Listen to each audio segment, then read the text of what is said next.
não dava pra gente prever, imaginar que o Facebook ia estar nesse ponto, ou que a Amazon também teria uma retração como essa, mas o fato é que, como o Piero falou, o cliente é a variável móvel dessa equação toda, cada hora ele vai pra um lugar, a gente não consegue prever o futuro. Nota essa aí, hein? Gostou dessa aí ou não? Essa é boa. Puta, boa.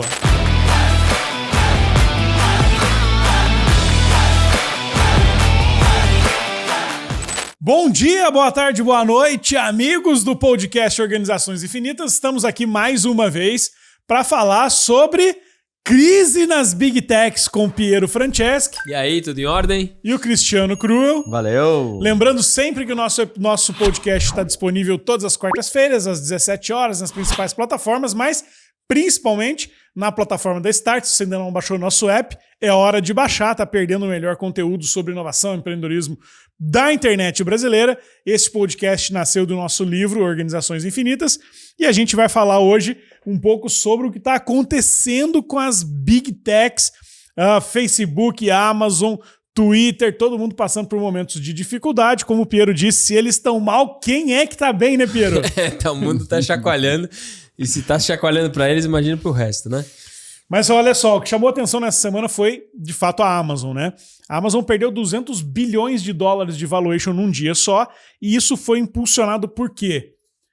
Trimestralmente a Amazon divulga seus resultados, nos últimos trimestres ela veio divulgando crescimento de receita, mas abaixo do que o mercado previa, mas um dado que fez que de fato ela caísse é que o lucro foi ficando cada vez menor.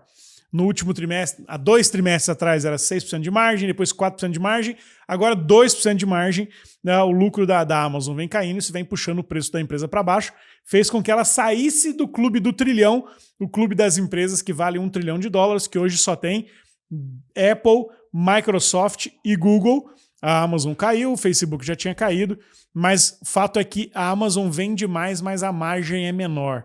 Acho que é um efeito que está acontecendo no mundo inteiro, com inflação, juros e tudo mais, né? Acho que está todo mundo sentindo isso de alguma forma e as empresas de tecnologia também. Então, acho que está todo mundo que tem um negócio tradicional está sentindo um pouco dessa pressão, né? O consumidor querendo as coisas sempre mais baratas, os fornecedores querendo recuperar as margens perdidas e os seus últimos anos de déficit aí, digamos, do ponto de vista de preço, custo, margem. E essa pressão tá virando verdade, né? Então a gente vê a economia, ela tá se comportando por vários espasmos, né? Fica caro demais, fica barato demais, sobe, cresce, falta produto. Ainda a gente tá num processo de recuperação de pós-Covid, né? A gente tá vendo agora o fluxo real da coisa. Mas você pega, engraçado assim, você pegar primeiro assim, uma empresa que vale $1 trilhão, é um negócio tão absurdo que absurdo. 200 para baixo para cima começa a ficar um número já, é tão irreal, né? Assim, tão longe da realidade que começa a virar só um número de manchete. Mas acho que o ponto assim, que vale a gente sempre pensar, né? A Amazon escolheu lá atrás operar num modelo de margem muito baixa. O varejo sempre foi isso. Mas a Amazon, ela emprega o dinheiro, o capital dela na capacidade dela continuar crescendo. Ela coloca mais dinheiro, investe muito. E ela sempre foi muito agressiva, né, nesse ponto. O frete grátis ou a assinatura do Prime inclui na outra coisa. Ela sempre foi muito agressiva em margens para poder escalar muito rápido. Tinha a frase famosa do Jeff Bezos lá, né? Que a sua margem é a minha oportunidade. Né? É isso, exatamente. Queria entrar no mercado dos outros. Ele quebrou, né? Assim, ele entrou no mercado pelas margens que já eram pequenas, ele entrou fazendo melhor, quebrou um monte de gente. E ele foi muito bom. O que é surpreendente é o fato de que esse modelo sempre se paga quando você tem margem baixa, mas continua crescendo, né? E agora parece que a história está invertendo, né? Você pode estar até crescendo, mas se sua margem está tendendo a zero, quem que vai pagar essa conta, né? E a tolerância sobre isso tem diminuído. A gente tem visto muito, né? As empresas buscando eficiência operacional, buscando dar dinheiro, dar lucro, porque tá todo mundo entendendo que essa capacidade de se manter relevante, né? Mas vou arriscar um pensamento aqui meio livre, inocente quase.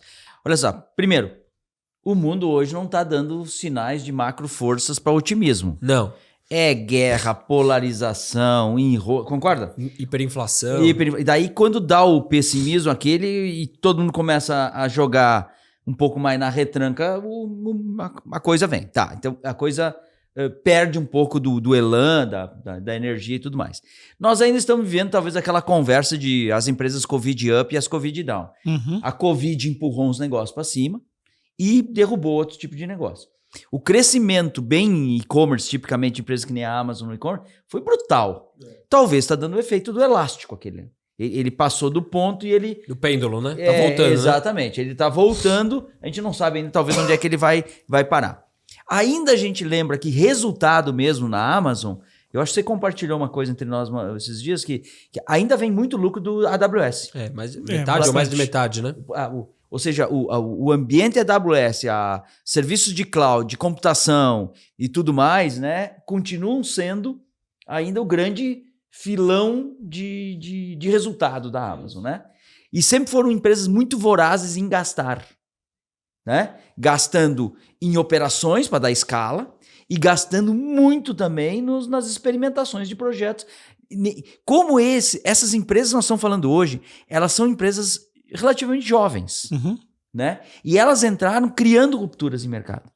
Desconfio eu que eles têm um trauma de sofrerem rupturas. Que como eles causaram, eles têm o medo de... Então são empresas que sempre foram muito vorazes no investimento de novos ciclos tecnológicos. Foi o Jeff Bezos que disse, eu errei bilhões de dólares. É uma frase que ele criou para dizer que isso não era brincadeira, que era verdade. Sempre aquele pensamento do longo prazo, né? Invista em mim, invista no longo prazo. Mas agora mais de 20 anos se passaram. As situações mudam, os novos entrantes surgem também, alternativas sempre se formam. Quanto maior, mais difícil é manejar o barquinho, né? Assim, o barco ficou grande, né? O barco ficou grande, não dá mais para cavalo de pau, né? Então, sei lá, eu acho que é uma mistura dessas coisas todas que causa esse efeito aqui. Acabou de anunciar que a Amazon anunciou esses dias que parou de contratar. Essas companhias sempre foram muito contratadas, sempre contrataram, né? Então, assim, parou de contratar. Então, já são sinais aí de... E olha que interessante. A Amazon vai ter uma receita esse ano maior que ela teve no ano passado. A receita vai crescer. Ela vai passar de 500 bilhões de dólares de receita. Só que a margem está menor. Tá? Ela deve fazer uma margem, mais ou menos, esse ano de um resultado de 30, 33 bilhões de dólares, é o que o mercado está prevendo.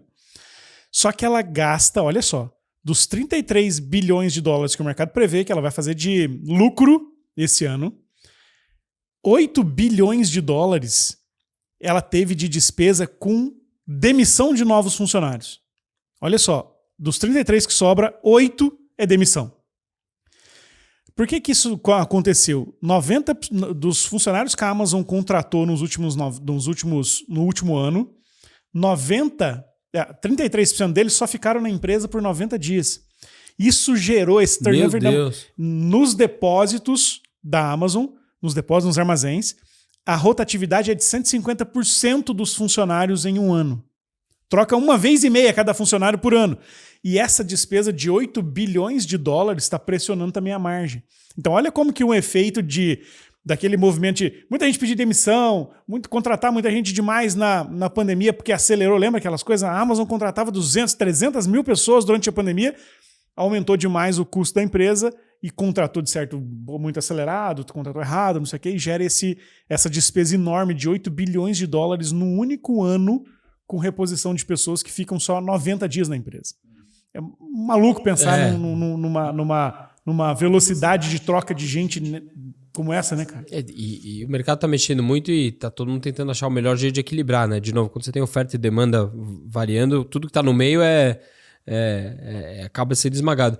Agora, o ponto interessante pra gente ver é assim, quando a gente, sem entrar na questão técnica, mas assim, o valor de uma empresa no mercado é um pouco de quanto quem colocou o dinheiro acredita que ela vale no tempo, né? Não quando ela faz aqui. Então, quando você vê o valor de uma empresa que cai 200, 300, 400 bilhões de dólares, o valor que for, quer dizer, é um sinal de que quem está colocando dinheiro lá está acreditando que aquilo vale menos ao longo do tempo, né? Que é exatamente o que a gente discute aqui de perpetuidade, né? Qual que é o valor de uma empresa no tempo? A capacidade dela de se manter relevante e de ela poder financiar seus próprios ciclos de relevância, né? Que é a mecânica da Amazon. A Amazon, por que valia tanto? É um negócio que não dava dinheiro, mas o dinheiro era reinventado e era recolocado no negócio e ele se manteve relevante ao longo do tempo. Então, quem colocava o dinheiro na Amazon acreditava que aquela empresa tinha um ciclo tão legítimo de reinventar e crescer, fala, pô, esse negócio vale ao longo do tempo e ela vai manter sua relevância. Quando você começa a ver que a margem começa a diminuir, você fala, essa é a grande fonte de reinvenção para a Amazon, o negócio em si não é muito atrativo, as margens são muito baixas. Quando você compara com os outros players de tecnologia, o dinheiro que sobra, o dividendo é muito baixo. E a hora que você tem essa margem ainda mais baixa, você fala assim, poxa, o dinheiro que eu tenho de capacidade de reinvenção está diminuindo. Significa que o negócio per se não é tão atrativo e a capacidade de fazer novos ciclos de reinvenção também está se enxugando, porque a margem é mais baixa. Então, eu acho que a gente tem que sempre pensar de novo, né? Quando a gente olha o nosso negócio, e ninguém aqui é dono da Amazon, mas eu olho o meu negócio e falo assim, legal, é um negócio bom agora no curto prazo, né? Ele dá dinheiro, tem um P&L legal, né? Receita, custo, margem, legal. Segundo desta margem que eu gero, né? Eu estou usando ele para financiar movimentos, né, de reconstrução ao longo do tempo, eu tô pegando esse bolo, né, e guardando o bolo. Que é um pouco da mecânica da Amazon. Ela sempre teve valor porque ela pegou parte do seu lucro, que não era grande, percentualmente, mas grande em montante, e reinventou a empresa várias vezes, né? E a hora que você vê que isso está diminuindo, a capacidade de reinvenção diminui, né? Sabe, Pedro, eu tenho uma grande dúvida agora nesse assunto. Quando o mercado, vamos dizer, retrai, vamos imaginar que é essa que está acontecendo também, a Amazon. Eu sempre tive, e a temática muito das organizações infinitas girou nessa, sempre a temática da inovação ela é cada vez mais presente. Seja lá o que cada um ainda pode entender com isso, as várias interpretações. Mas quando o mercado diminui, eu sempre tive uma dúvida. Quando o mercado cai, é normal tu imaginar que tem menos recurso para VC, para investimento de risco e tal. Então a inovação vai rarear. Porque tem menos recurso, menos disponibilidade, menos gordura, tá, ele cai. Mas, ao mesmo tempo, aparece, às vezes, um efeito contrário disso. Como o mercado cai, como o mercado retrai, como as mecânicas anteriores ficam assim, muitas coisas surpreendentes surgem nesses momentos improváveis. Né? Então, assim, na escassez, eu quis dizer, na crise, surgem ideias novas, surgem novos players, Então, a gente vê a história da grande bolha que estourou da internet nos 90 lá, muitas das companhias dominantes agora, sei lá, surgiram naquela época, ganharam potência naquela época. Então eu sempre vivo esses dois, possivelmente isso é modelo mental, a capacidade do cara pensar ambidestramente, certo? Tô vivendo uma situação, o que eu faço para sustentar o negócio, para alongar o runway?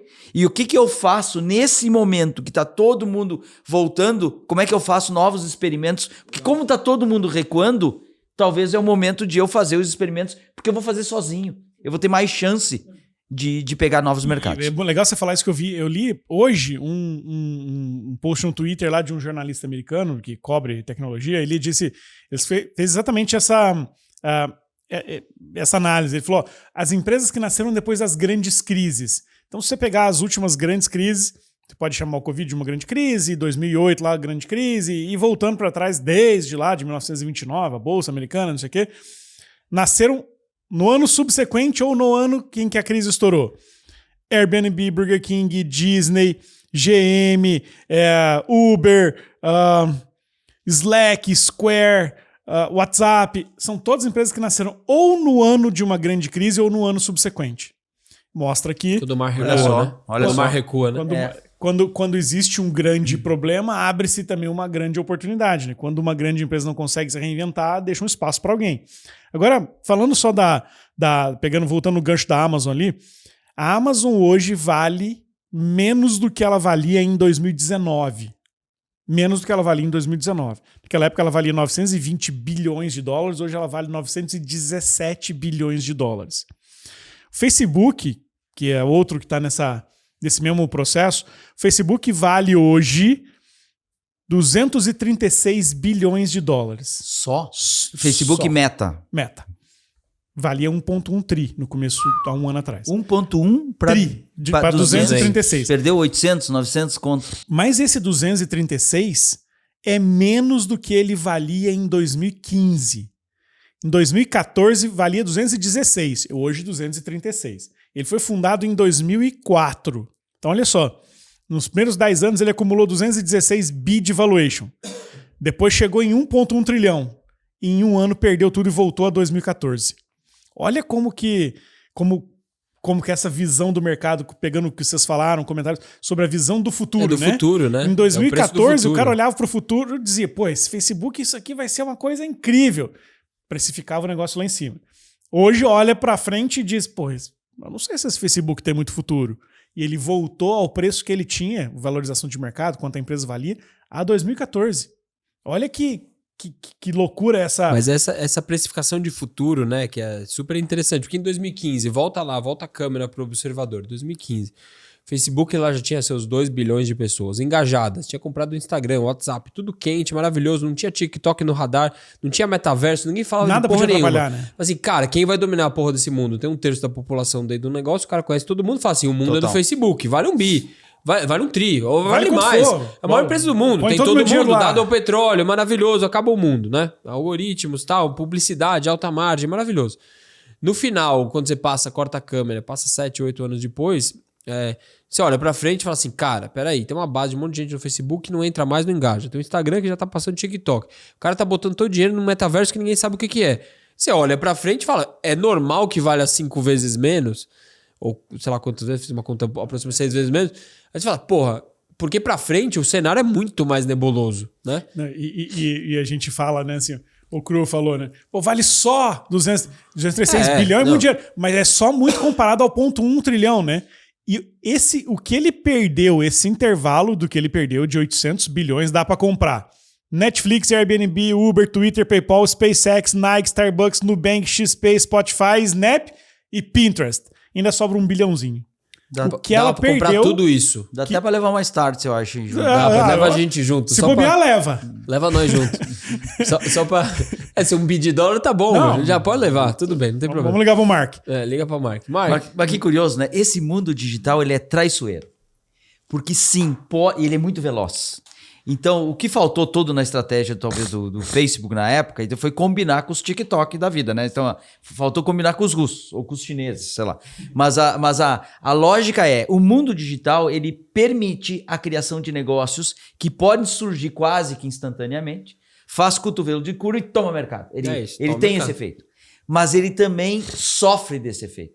Porque é o seguinte, o moat, né, que a gente chama na estratégia, o fosso que protege o castelinho, ele também não consegue proteger dos mesmos tipos de armas e tudo mais. Então, cara, ter, sei lá, 1/3 da população dentro do negócio seria um super argumento de defesa. Só que ao mesmo tempo que ele toma mercado, o mercado é tomado dele. Por isso, essa ansiedade de investimentos em próximas curvas e próximas ondas. O Facebook, Meta, ele tem, por exemplo, a plataforma tecnológica que a Tesla usa para desenvolver inteligência artificial é do Facebook. Os investimentos em inteligência artificial são lá de dentro do Facebook. Então tem muito projeto e tecnologia lá dentro que não conseguiu converter em negócios ainda. E agora eu acho que nós estamos especulando se vai dar tempo para converter em tecnologia, né? Porque chega uma hora que o negócio fica tão barato e os Yahoos da vida estão na história, aí cada vez mais frequente. É que assim, né? Se o mundo te dá exponencialidade, a sua resposta é adaptabilidade, né? Assim, então, a exponencialidade não é uma estratégia, né? Ela é o que o mundo. Você pode estar para hype down, hype up. Cedo ou tarde vai vir uma outra coisa que exponencialmente, gradualmente, de repente te impacta. Você tem que estar o tempo todo um pouco na frente na curva e a adaptabilidade é o jeito de resolver, né, a exponencialidade, assim. E você concorda que o Facebook, que antes era top 5 ali no mundo em valor de mercado, hoje podia ser comprado por um trocadinho pela Apple, né? O que a Apple tem em caixa, que são 200 bilhões de dólares, quase compra o Facebook à vista. Mas aí vamos pegar nos dilemas históricos, né? A Microsoft, em algum momento, entendeu que tinha um puta mercado, 7, 8, 9 lá, e falou assim, cara, eu vou comprar alguém que é muito grande, mas tá um pouco na baixa, que é a Nokia. Né? E comprou. E depois, na sequência, 3, 4 anos depois, vendeu embora. Então, assim, comprar o Facebook hoje é factível. Quem tem um dinheiro de caixa. É uma boa compra, né? Porque ele passou de tanto de valor e fala, não, se eu comprar animal, porque eu junto aqui, faço um negócio, faço um trocadilho, eu sei pra caralho e vou fazer isso aqui virar um grande business. Que é mais ou menos o que a Microsoft fez, nos alguns dos erros históricos dela, quando comprou a Nokia, né? Porra, era legal, o maior fabricante do mundo, já tá meio na baixa, porque tem esse negócio de smartphone aí, mas, porra, se eu pegar eu sou bom pra caramba, vou pegar esse negócio, vou embalar com uma camada de eu sou muito bom, e esse negócio vai valer a pena, né? Então, o dilema é o grande esse, né? Assim, puxa, o cara tá numa down, ninguém tá conseguindo ver futuro, o valor baixa muito, quando o valor baixa muito, você começa a ter menos opções estratégicas, você começa a ficar mais vulnerável, e aí você fala assim, puta, quem vai comprar? Quem vai comprar quer ver um futuro, né? Então, talvez o negócio do metaverso é mais uma venda de uma ideia de futuro do que uma realidade presente, né? Vocês acham que eu falei isso essa semana, o metaverso ele é essencialmente como a Meta quer construir, como o Facebook quer construir, ele é essencialmente um mundo virtual, uma realidade virtual. E talvez esse seja o grande dilema, né? Muitas empresas como a própria Apple, Google, enfim, eles acreditam mais que o próximo passo de futuro de interação, sei lá o quê, é via realidade aumentada e não via realidade virtual. Para a realidade aumentada, você pode usar vários dispositivos que te dão uma sensação de estar vendo coisas ou de interação com coisas. Diferente do Facebook, você tem que usar aquele óculos e fica imerso num mundo paralelo fora da realidade costumeira, né? E o óculos do Facebook, o novo que eles lançaram agora, ele é mais amigável, o design dele é melhor, ele parece que é algo mais normal, mas ele custa $1.300. É caríssimo. Ele custa mais caro que um iPhone. Então, para entrar no metaverso, que é um mundo virtual, paralelo, não sei o que, controlado pelo Facebook, ainda tem que pagar $1.300 para garantir o acesso. Vocês acham que o próximo passo, ele está mais perto de ser um mundo de realidade aumentada ou de realidade virtual? Tem um cara, não vou saber dar os créditos agora, mas ele falou uma coisa muito bacana sobre metaverso, sendo talvez uma evolução natural da internet, mas ele falou mais ou menos assim: imagina que o metaverso é você poder se atirar para dentro da internet usando VR, realidade virtual. Ou pegar a internet e sacar ela aqui para fora, para onde a gente está, usando AR, realidade aumentada. Eu apostaria que a realidade aumentada tem uma utilidade. Se eu fosse explicar, ela é mais, sei lá, eu acho que ela tem mais grip, é mais infinita do que a outra, tá bom? Eu tendo a achar isso. E Piero, você acha que o metaverso, ele apareceu muito forte, se você olhar ali no Google, nas pesquisas, pelo termo metaverso, no auge da pandemia, no meio da confusão toda. Você acha que aquele momento em que a gente estava recluso em casa, onde o metaverso parecia ser assim, não, eu tô preso em casa, mas boto meu óculos aqui, eu vou para a Austrália. Você acha que esse momento pode ter impulsionado as pessoas, ou impulsionado o mercado, ou levado alguém a acreditar que este mundo paralelo podia ser verdadeiro naquele momento, naquele contexto? Cara, vamos pensar, né? Assim, a gente não sabe o futuro e acho que isso pouco importa, mas toda vez que a gente tem uma coisa muito grande que se apresenta à nossa frente, que é, sei lá, por exemplo, todo mundo comprando digitalmente, não sei o que lá. Toda vez que a gente joga muita luz nisso, ele projeta uma sombra muito grande, né? Então, vamos pensar isso, pô, todo mundo trancado em casa, tudo vem pela internet, chega lá, cara, com mais luz eu boto nisso, mais uma sombra projeta. Talvez a projeção dessa sombra é o metaverso. Cara, se isso aqui for verdade, bota uma luz, olha que essa sombra gigantesca, o mundo vai estar nesse metaverso e tal. Mas sombra é sombra, né? Sombra é só uma ilusão de ótica. E eu acho que entre essa ilusão de ótica projetada numa luz muito forte, uma coisa muito forte, e o negócio tem uma distância grande, né? Tem gente que acreditou na sombra, às vezes é uma miragem, às vezes tem água, às vezes não tem, né? E eu acho que essa é a grande discussão agora, né? O quanto daquilo que a gente viu há 2 anos atrás é uma miragem ou tem água mesmo. E tá todo mundo tentando achar o caminho. Eu acho que eu acho que as duas coisas vão coexistir, mas eu acho que a gente tá meio na discussão analógico-digital, que é meio Kodak, assim, que é, ou eu tô lá ou eu tô aqui, né? A minha hipótese, eu já falei pra vocês, a minha hipótese é que a Netflix, por exemplo, pode estar lá. A Netflix é um lugar onde eu vou com o meu avatar e assisto um filme lá. Eu assisto do óculos, assisto na TV, não sei, mas, pô, eu vou na Netflix, é o cinema do metaverso. Assisto uma série, a hora que eu tô assistindo, eu tô conversando com o Cruel por lá. O que você achou? Eu gostei, tô com 10 amigos assistindo a mesma série, né? Eu estou na Netflix, num lugar lá virtual, que eu já vejo uma tela, tô acostumado, mas tô conversando com o Cruel. Saio de lá, vou pro McDonald's, peço o hambúrguer, ele chega em casa com o motoboy, o hambúrguer que eu pedi no metaverso, mas é um hambúrguer de verdade, pedido no metaverso. Então eu acho que o metaverso é mais um lugar meio do que um lugar fim. Eu acho que as pessoas vão usar ele como um lugar meio, como se fosse um app, uma plataforma, um lugar em que as pessoas tomam decisão, vão no shopping, no supermercado, anda lá no supermercado, quero, compra, chega lá, me entrega em casa. Eu não vou comer molho de tomate virtual, mas eu posso decidir escolher um molho de tomate pelo ambiente imersivo e tal. Então, a minha interpretação do metaverso hoje é que ele é mais meio do que fim. A gente está entendendo ele como fim. Vai estar tudo lá. A gente vai estar lá vivendo lá, se encontrando lá, comprando skin, comprando avatar, e não sei o que lá. Aquilo não existe mesmo. mas ele existe como meio, né?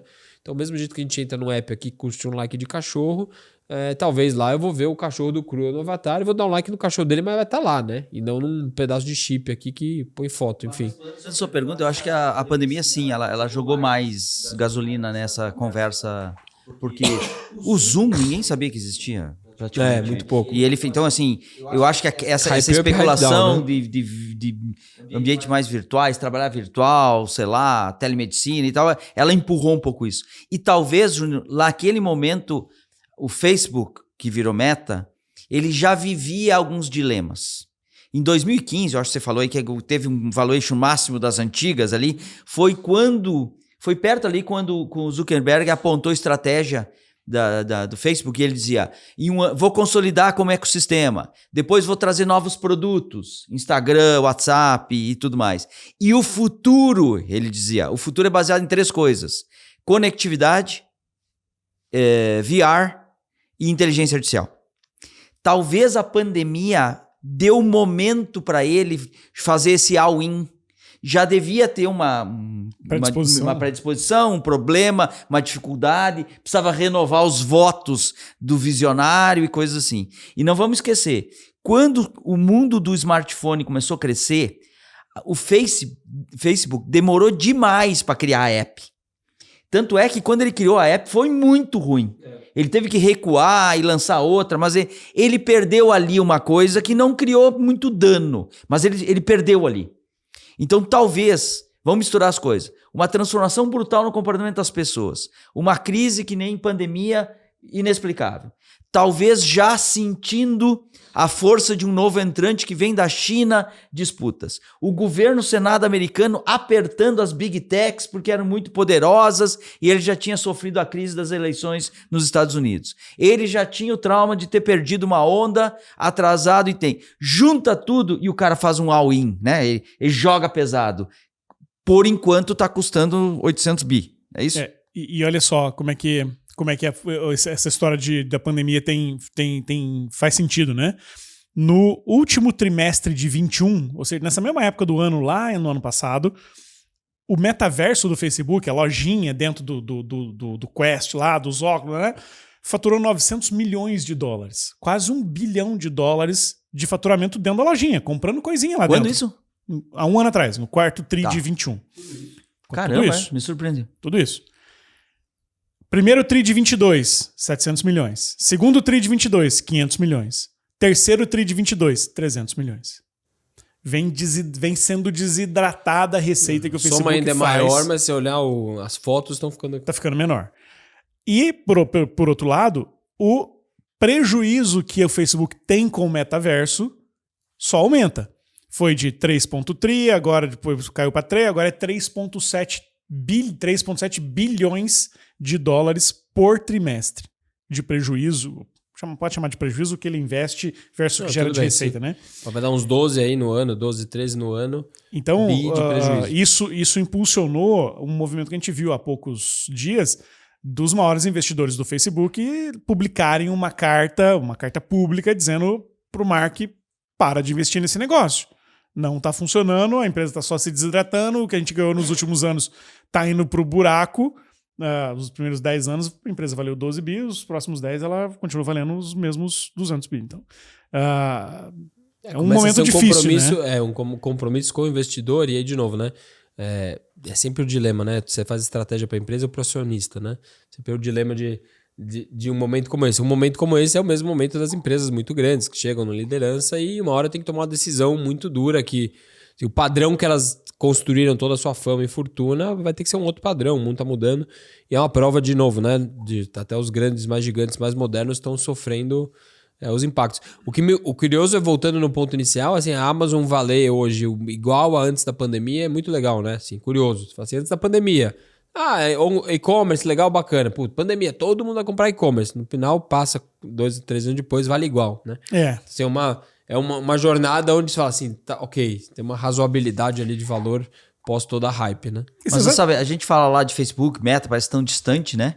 E aqui na Startse, a gente provoca esse pensamento. Todo mundo que nos assiste aqui, que é gestor, que é empresário, já ouviu uma ferramenta de gestão chamada espinha de peixe, que é Fishbone, né? Você lembra que tu tinha um evento, você ficava tentando ver as causas, o que pode ter causado aquele evento.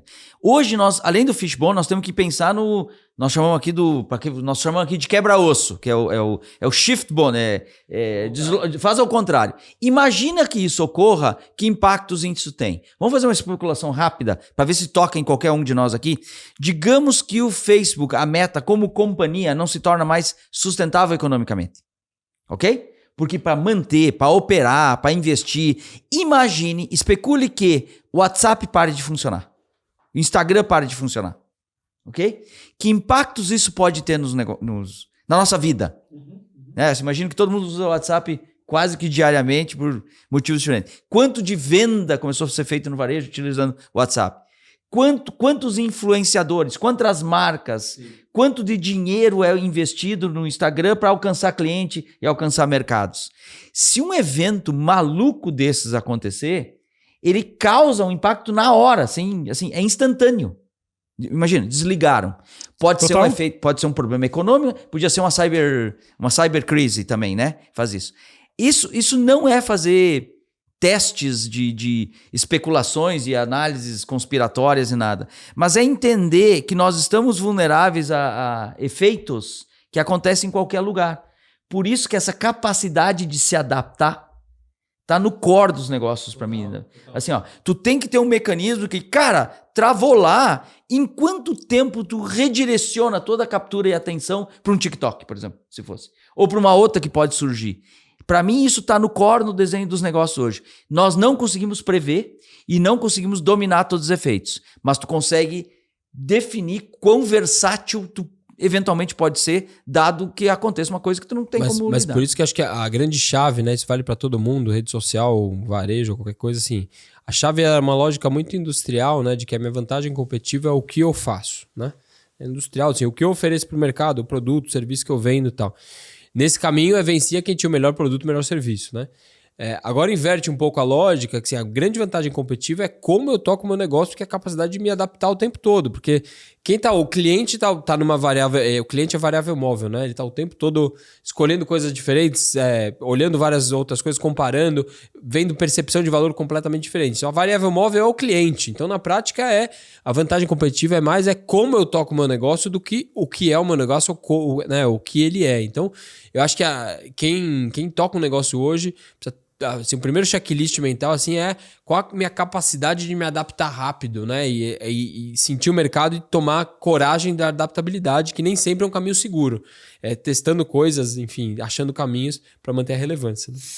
Né? Dá pra gente imaginar, não dava pra gente prever, imaginar que o Facebook ia estar nesse ponto, ou que a Amazon também teria uma retração como essa, mas o fato é que, como o Piero falou, o cliente é a variável móvel dessa equação toda, cada hora ele vai pra um lugar, a gente não consegue prever o futuro. Nota essa aí, hein? Gostou dessa aí? Adorei. O cliente é uma variável móvel. Puta, mano. Anota esse corte.